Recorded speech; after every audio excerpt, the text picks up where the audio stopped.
So once we have this sketch ready, I start to slightly erase the lines so they won't be obvious once the colors are on.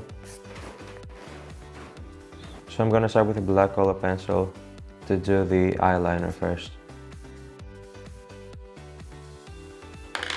Once I'm done with the eyeliner, I'm gonna move with the sienna brown to do the outline of the eye.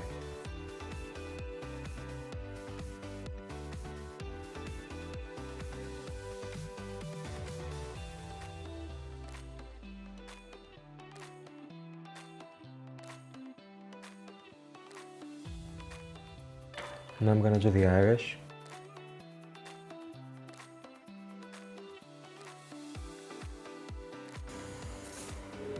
Some shadows inside the eye.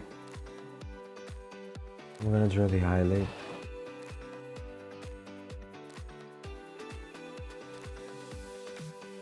Now that I have to move to the blending portion.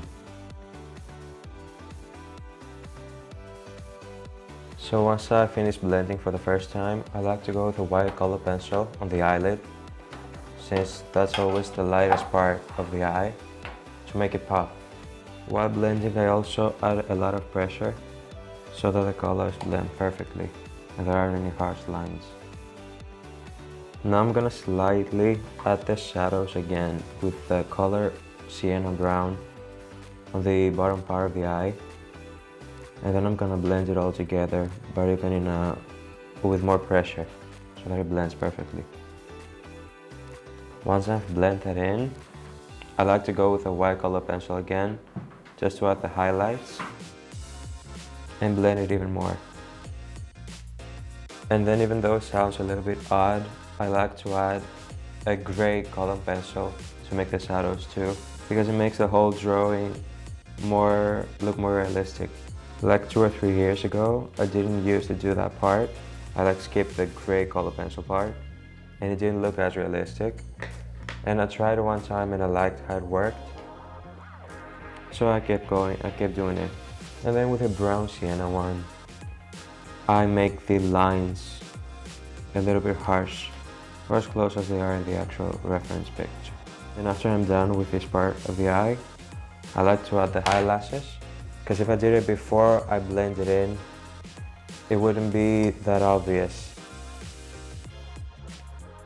Once I'm done with this part, I usually go back at it and make the shadows even darker.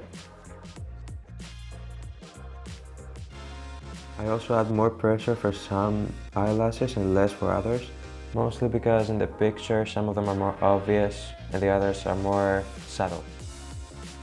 After I'm finished with the eyes, and I only have the upper eyelashes to do, but I will do it as soon as I finish with the eye portion of the eye over here, I like to go into the nose. The reason that I'm doing it is because I'm used to making the parts that connect with each other first. So it's like eyes and the nose, and then I move to the lips.